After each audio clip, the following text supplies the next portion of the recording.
Yes, Just grooving right gang. into it. Slide right in to the episode this week. We are going to be talking about Chris's winter bulk that I, Coach Josh, am going to put him through. Hell yeah. And this is a really exciting thing. This is something that I think is often misunderstood in the dieting community at large.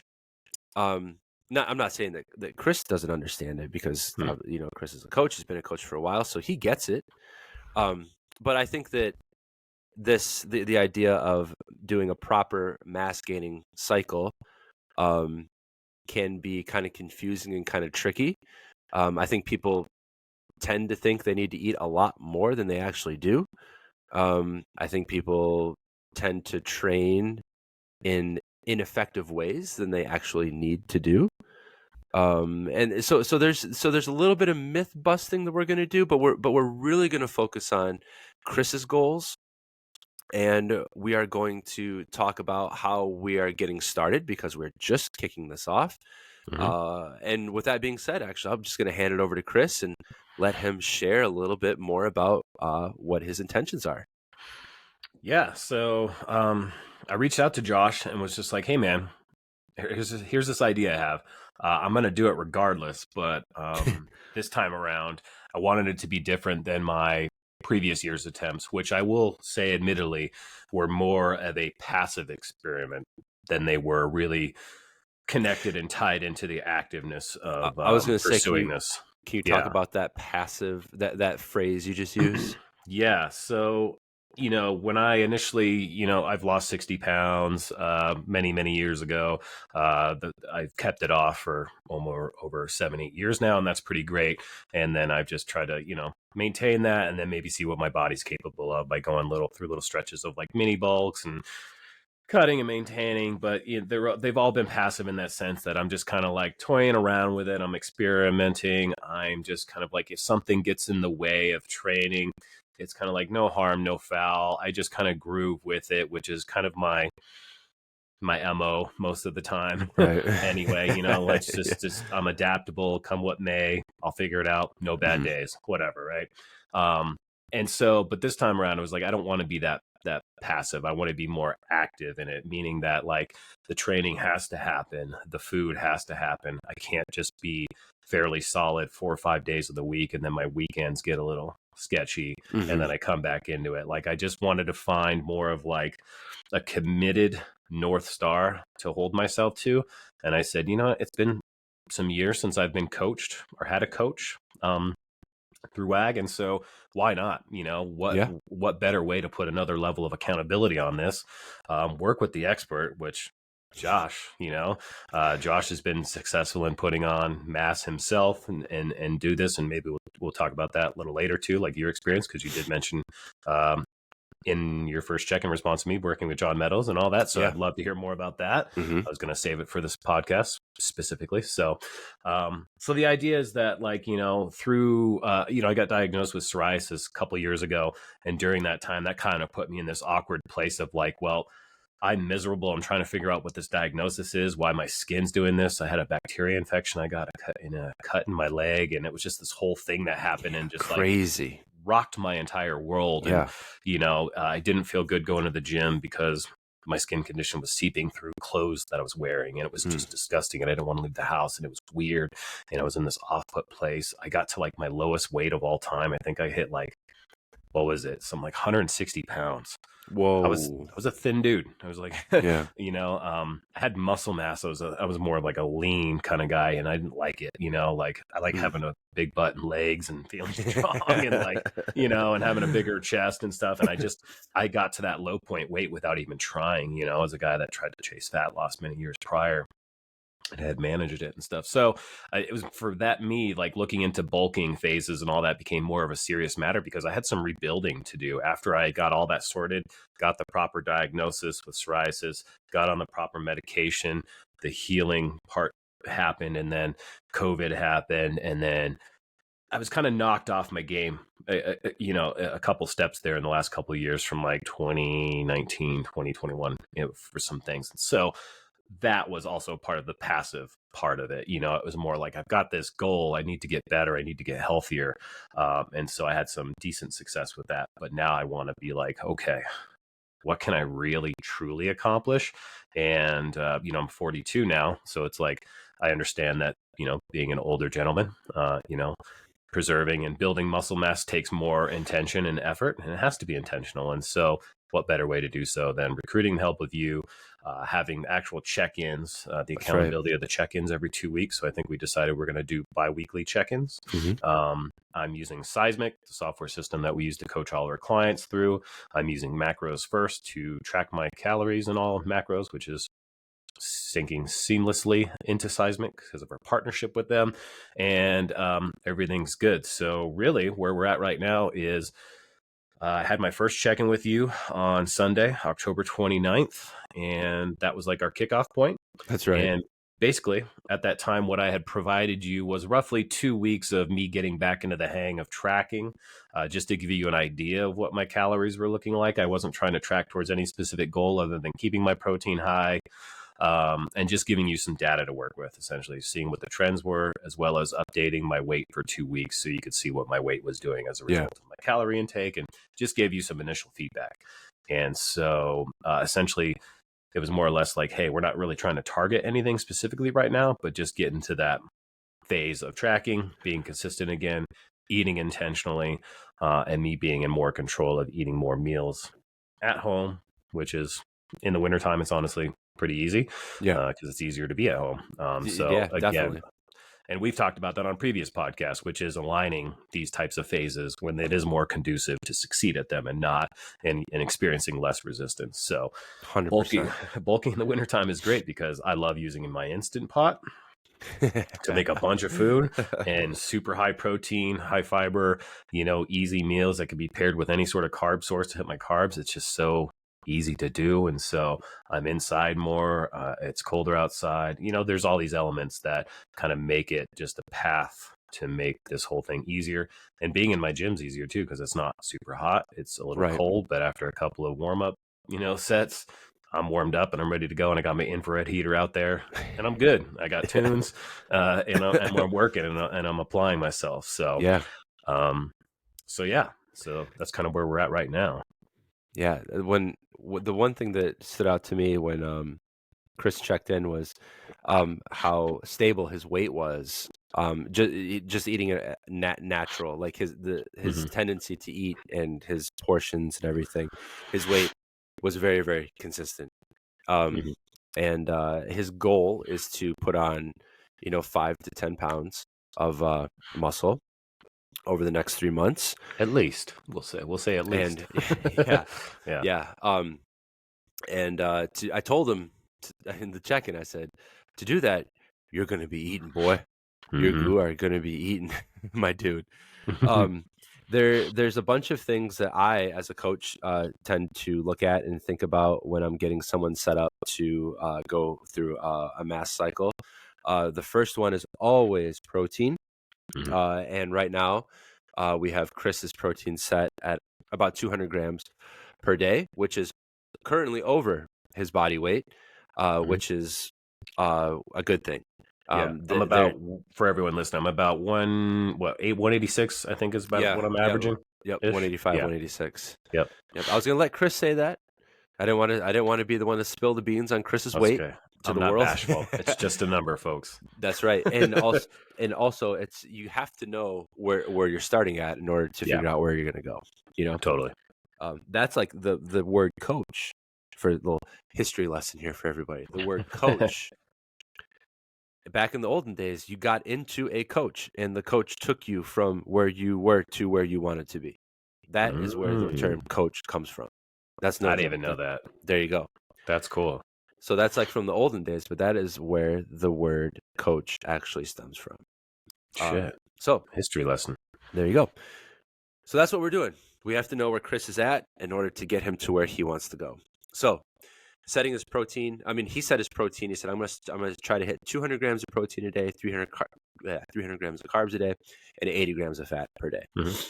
And I think that comes out to, oh boy, I don't have the math in front of me. 2720. I was gonna say 2,700. Yeah, 2,700 calories a day. Yeah. Which is surely at 185 pounds, probably, and lifting weights and being like pretty active. I would say it's pretty close to a maintenance. Yeah. And looking at his logs and seeing how consistent his weight was, that is exactly what's happening. So starting there, we know that we're going to have to increase from there. Yeah.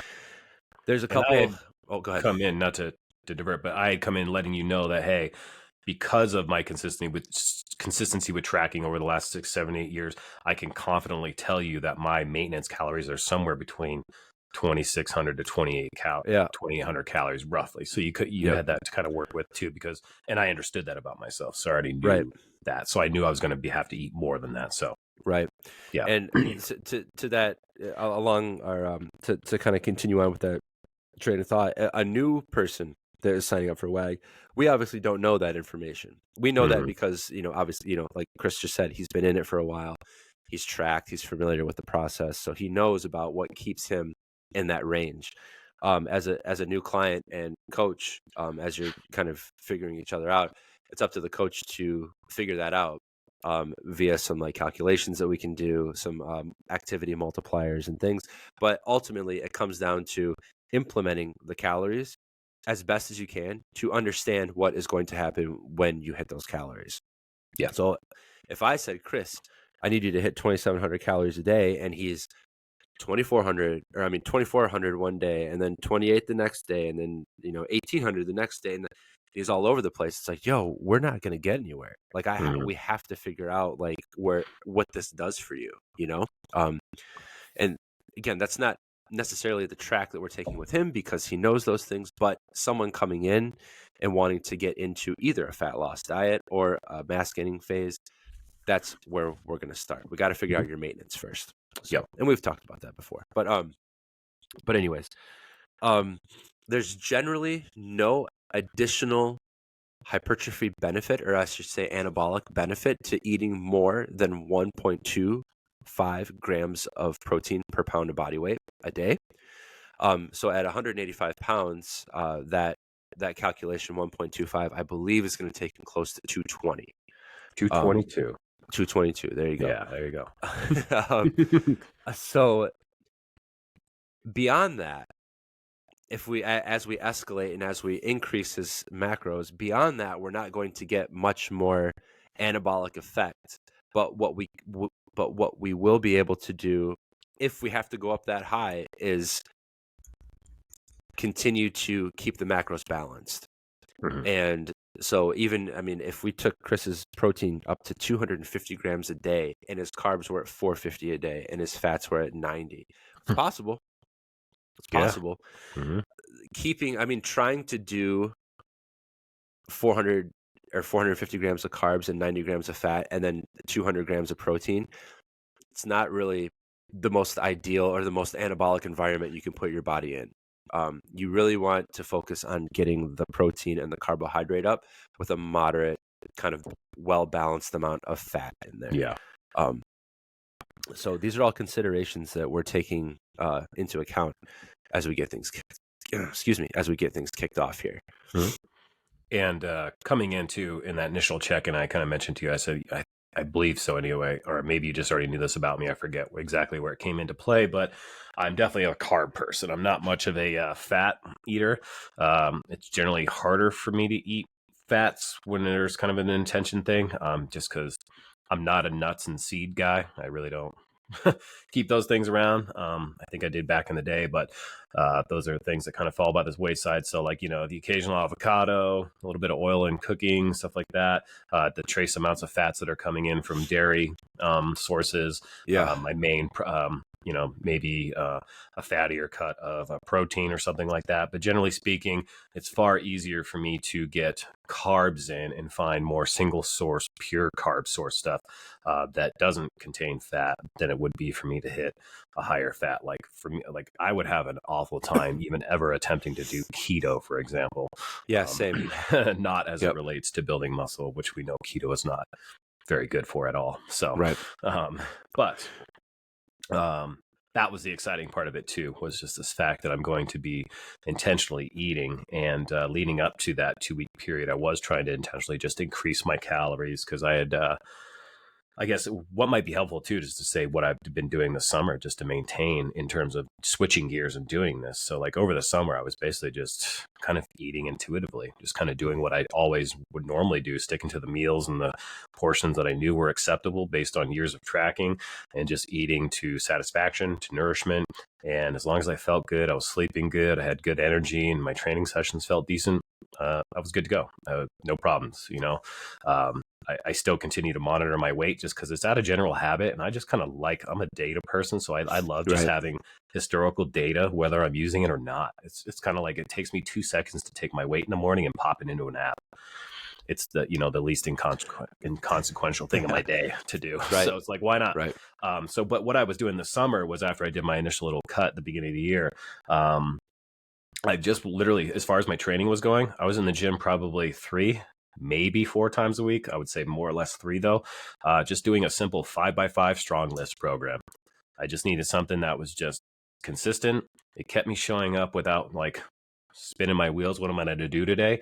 And it was just like something to do in. I could do it in an hour, hour and a half. Because summertime again, as we've talked about, I just like being outdoors more and hiking and cycling and not spending time in the gym when it's hot and all that stuff. So it's Right. just like the minimum effective dosage, and it worked very well. I maintained my body composition throughout the summer. I was pretty happy with things, with my energy level. And now going into this new 6 month winter bulk from now and through April or so, I'm excited to switch gears and go into a proper 3 month block of training Right. with the, you know, intention of reaching hypertrophy, which is, you know, muscle mass getting Right. bigger, cells getting bigger. And so I'm working more towards, I will be working more towards lifting with the intention of that mind muscle connection, that when I'm doing a bicep curl, it's, you know, the slow, controlled, methodical part of it, picking a weight that's, you know, where I'm reaching failure towards the end of my sets and things like that. So it's like, again, there's that active sense, less of the passive, you know, like just getting through a workout's one thing. And then, you know, intentionally getting the most and squeezing the most out of the amount of time I'm spending in the gym is going to be a crucial part of putting all the calories that I'm eating to the best Yes. use possible. Right. Yeah. Hugely Yeah. important. hmm An So, often overlooked is the training method that you're choosing during yeah. a mass gaining phase. Um, and do you want to talk a little bit about what you're going to do? Because Yeah. a little unique. There we go. Yeah. Yeah, so a couple of years, about a year or so ago, I signed up for Coach Eugene Tio. If you look him up on Instagram, he's a wealth of information. He's a humble, intelligent, kind dude, and I've related with this guy so much when I found him a couple of years ago, and I just got hooked. And inevitably, over like a Black Friday sale of his, I signed up for the Gunbaroo method, which has a nice app. He's got all of his training programs in there. He's got instructional videos, demos, all that stuff. There's so much value in this app. I can't, you know, talk more positively about it. It's Yeah. just incredible. I definitely got my money's worth. And so I use that to kind of switch up my training and to get more leverage out of the gym that I have, because I've got a squat rack, I've got barbell, I've got up to, I think, 450 pounds of iron plates. And then I've got like a cable machine, your standard, like kind of what you'd see in a 24-hour fitness with the 2 towers of weights, the peg weights, you know. And so I wanted to leverage those machines better. And he taught me so much about how to do alternative movements. Like I don't have a leg press machine or a hack squat, but I could do like hack squats against the wall with like a foam roller, or I could recreate them with a close stance, you know, heels raised sort of situation in a Right. squat. And so I'm finding new ways to get the stimulus and the bias on the muscle that I'm trying to promote growth in through leveraging the equipment that I have. the best that I can, because I don't have a 24-hour fitness that I'm going to with a leg press machine. I am keeping an eye out for a leg press machine though, because if I can add that to my gym setup, like, oof, why not, right? If you're, On the ladies and cheap. gentlemen, if you're listening to this and you're in the Yeah. Denver area, Yes. and there's you either have a leg press machine or you see one, Yes. contact Chris immediately. Let me know. So the training goal is I'm going to be training 4 days a week. That's basically, I've structured that Monday, Tuesday, Thursday, Friday. And it's kind of like it's a full body. So with a bias of like one day might be an upper body bias, the next day might be a lower body bias. I've got my rest day, and then I go back into like an upper body bias, lower body bias. But in each 4 workouts, I'm doing a full body routine. So right on. And it's exciting stuff, it's like more intention of like lat pull downs, and it's not just your typical wide grip lat pull down, but more like I've got like an adjustable peg kind of like bar that I can put on my pulley and get 2 different like handle stirrups in, and just really modify the movement to make it specific for Like work getting for the you more. most work for me more, and Yeah. actually feel that bias and not just be passive, just reefing on a thing, but like, it's the explosive power on the concentric, and then the slow 2-3 second release in the eccentric for the negative. And so I'm being very in tuned and intentional with those movements, every single one. I'm noticing the weight, like, in the Gambaru method app, he's got like, okay, we're looking for like, you might have 2 to 3 reps in the tank, on this movement kind of thing. And then, I'll do like a drop set. So it'll be like 3 sets, 2 sets, like a peak weight. And then on the third set, it might be like a drop set of 12 to 15 reps, whereas the first 2 were like 6 to 8 reps. So, and I love that. And what I love about it is I show up to the gym and I know exactly what I'm going to do that day. And the cool thing about having the app is, like, today and last night before going to bed, I'm just like, ooh, what am I going to do tomorrow? And I popped in the app and I looked at view workout, and I'm like, ooh, and it just kind of helps mentally prepare me for what I'm going into. Again, part of that, more of that active intention of what I'm looking forward to, and being excited to get to it. And then, of course, fine tuning my eating to promote and get the most out of those sessions, because I don't want to like, eat breakfast and then 3 hours later I'm getting into the gym and I haven't eaten anything. I want to eat, and within an hour I'm in the gym putting that to work. Totally.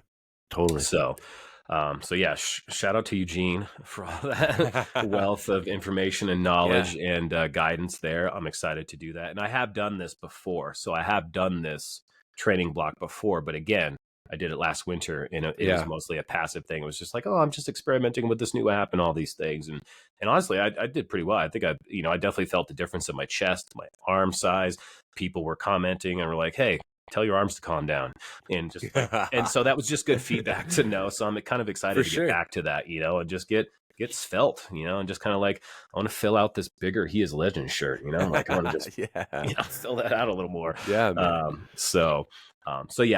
my training approach. And then in terms of making sure this is a lean bulk, because there's one thing to eat in a surplus of calories, whether it be 200 to 500 extra calories per day with an emphasis on protein and carbs, but there's another to just do the training and then nothing else. Like, I don't want to overdo it where I'm doing a bunch of extracurricular activities that's causing me to desire or need more calories than what I'm trying to put into the building of muscle mass specifically. But I'm doing the baseline stuff to ensure that most of the weight that I'm gaining is or has a propensity to be muscle mass and as little fat as possible, because we know through bulks you're inevitably going to gain fat. It's just, you have to accept that as part of it.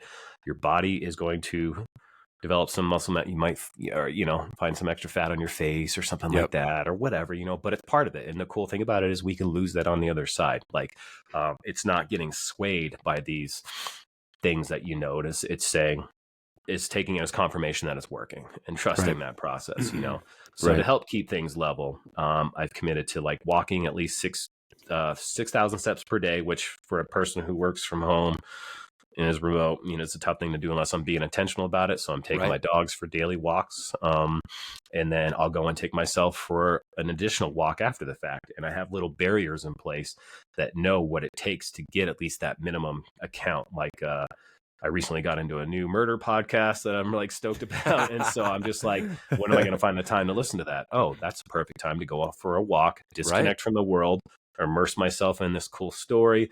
And like last night, I did 2 loops around Sloan's Lake here in Denver. And I know that if I do 2 loops around Sloan's Lake, that's the equivalent of at least about roughly 6 miles and about just shy of 9 to 10,000 steps. So I know if I go walk 2 loops around Sloan's Lake, I've hit my goal for the day. And so if I'm shy on steps, I know exactly what I need to go do.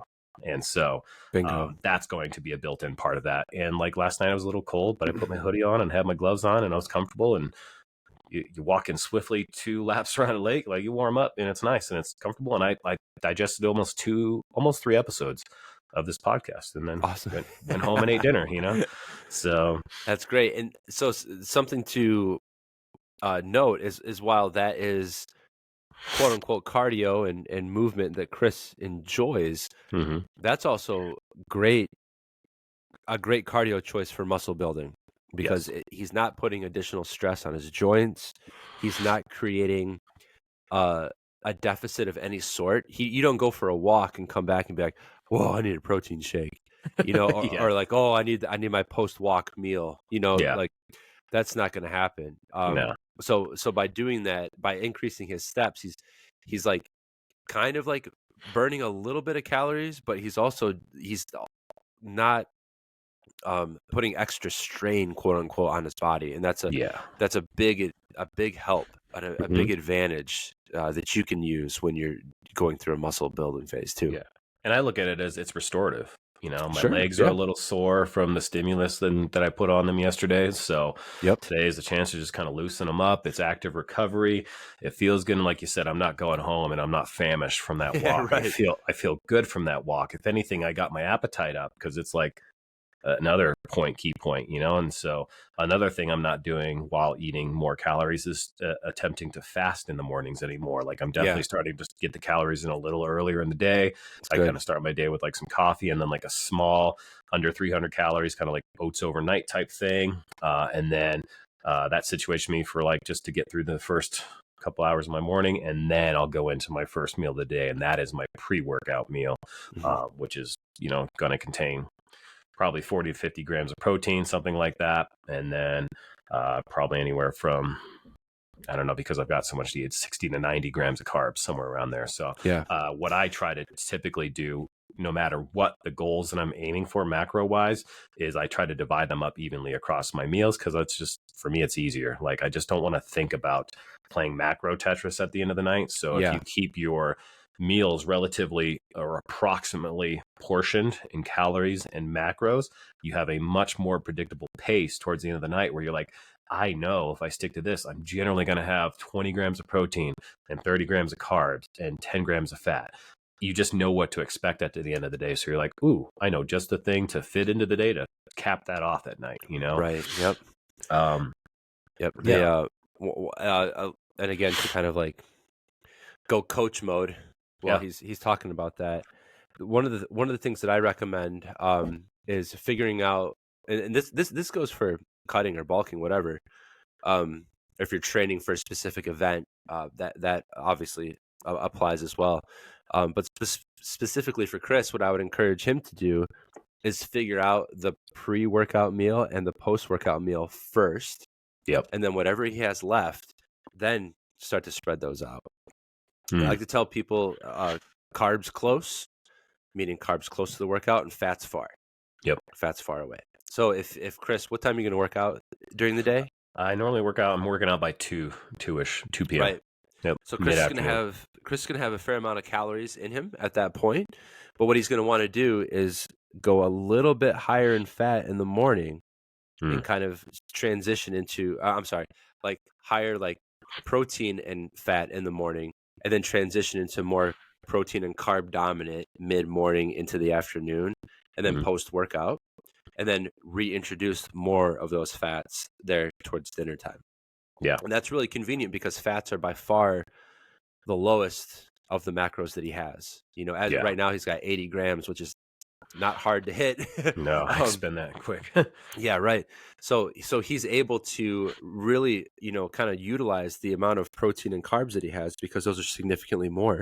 Hmm. Time those out, and then kind of push the fats, spread the fats out around his workout to the furthest times from the workout, and that's gonna again put him in the best possible position to be in the anabolic state and gain the most amount of muscle possible from the stimulation of his training, and then the refeeding afterwards.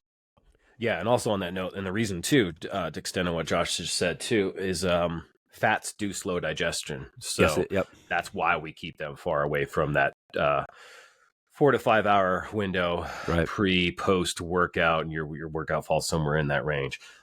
Is that we don't want too much fat coming in and slowing down Yeah. the Keyword: digestive process. too much. We don't want Too much. too much. Yeah. Too much. Because Yeah. I mean, like when I was working with John Meadows, Yeah. rest in peace, John Meadows. My pre-workout snack was a protein shake and a peanut butter and jelly sandwich, Hmm. and that was like specifically from him. And obviously, there's fat in peanut butter, but it was, I mean, the amount that I was having, we're talking like 6 to 8 grams of fat for whatever that peanut butter and Oh, so jelly that's a sandwich was. measured amount of peanut butter. As a measure, yeah, Yeah. yeah, dude, it was measured for sure.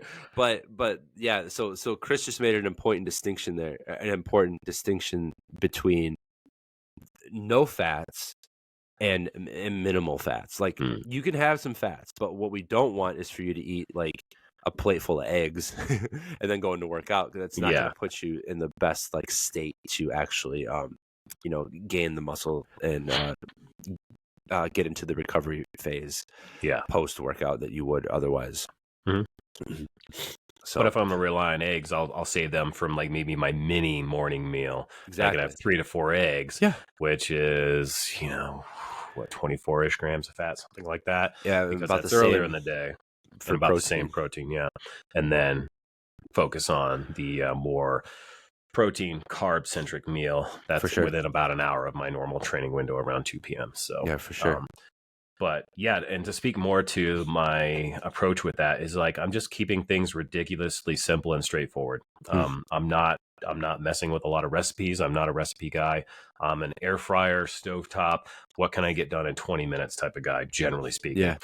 So it's easy stuff like Uncle Ben's ready rice, like 90-second packs of rice that I could just, that's like a pouch of that is just like, boom, 90 seconds in the microwave. I pair that with some black beans, and I pair that with some leftover taco meat that I've got, you know, and then throw some salsa and some cheese on it, and it's like boom, that's a meal. It's quick, done.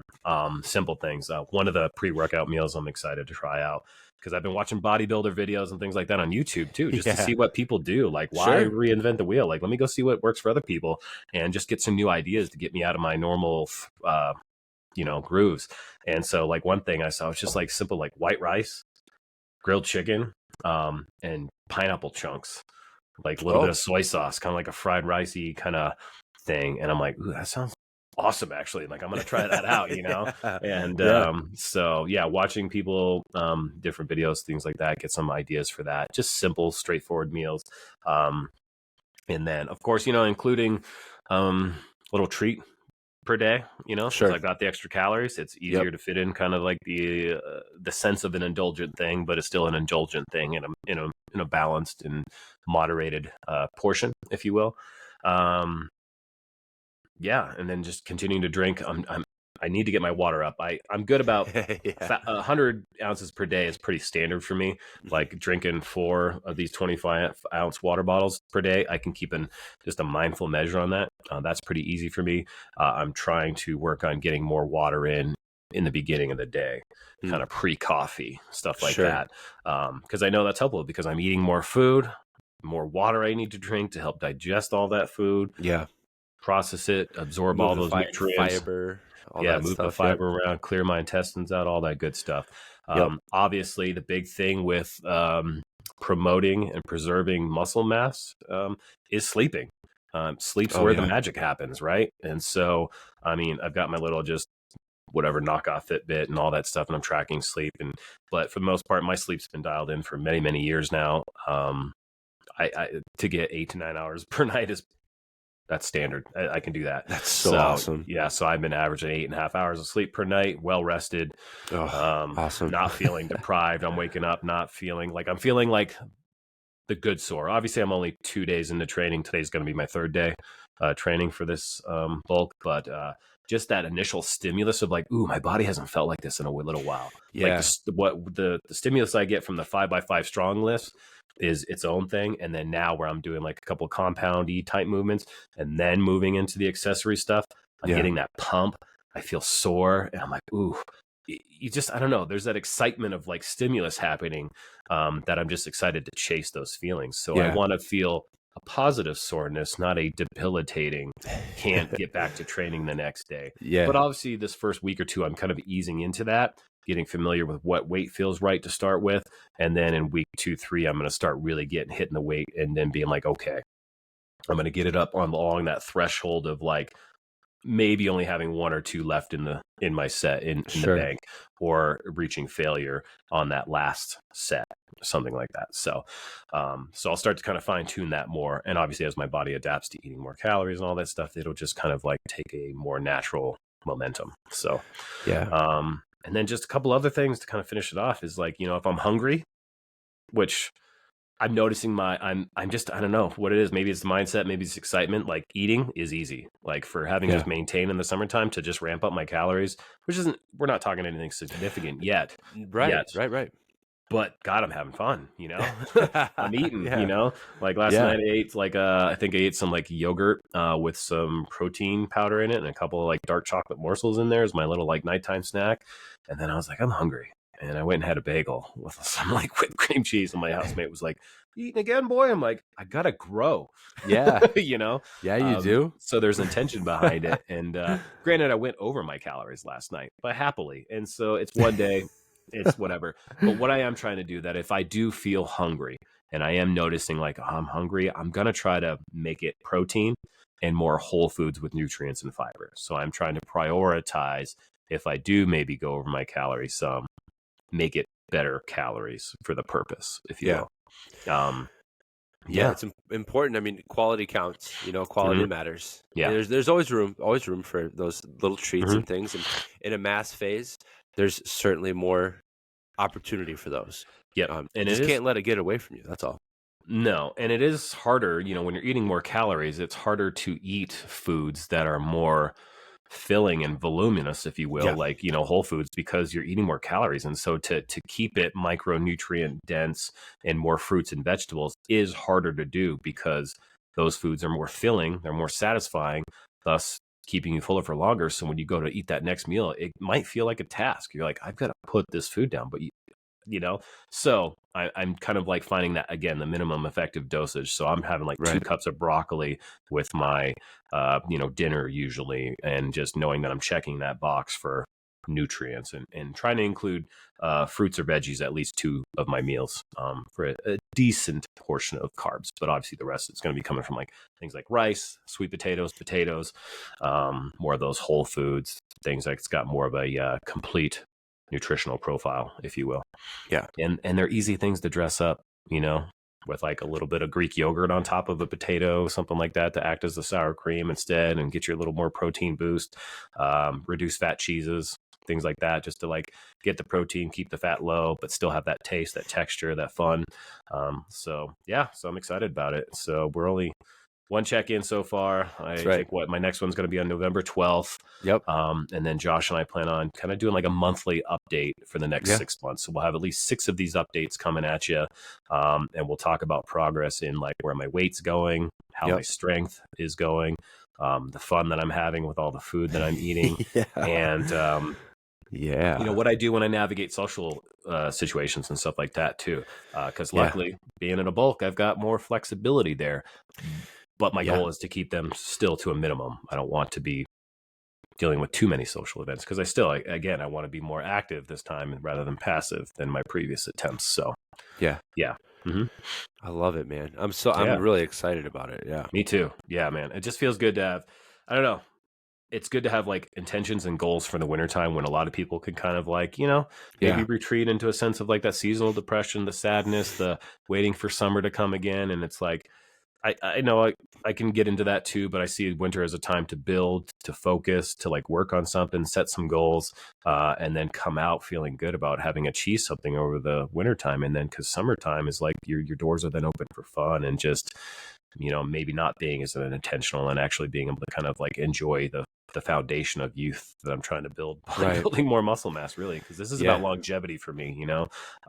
Obviously some fun with the aesthetics part of it. Like, why not be a more muscular 42-year-old guy? Like, I'm kind of, I'm just like, why not? I want to know what that's like, and I want to see Totally. what my body can do. And I'm eager, I'm willing, and I'm just excited to have your guidance and see what we can achieve together, man. It's gonna be fun. Awesome. Yeah, Yeah, I'm excited about it too, for sure. So, hell yeah. gang, if you're listening to this and you're like, you know what, I could fill out my hoodie a little more. Yeah. Maybe you have a He Is Legend shirt that you would like to fill out. You can sign up for nutrition coaching at workingagainstgravity.com/join, and you can work with me. You can work with Chris or anybody else on the staff. They can get you to your goals, whether you want to fill out that hoodie or you want to buy a smaller hoodie. Maybe that's Mhm. your goal. Yeah. That's cool too, gang. But you can do it. You can do it with us. And if you use the code InsideWAG at checkout, you'll get $50 off your first month of coaching at Working Against Gravity. And as I say with every episode, you'll be glad you did it. Mhm. So this was fun, man. And I'm looking forward to these Yeah, check-ins. me too. It's gonna be a good process. For sure. So cool. Well, thanks a lot, Chris. And Thanks, Josh. we'll see y'all next time.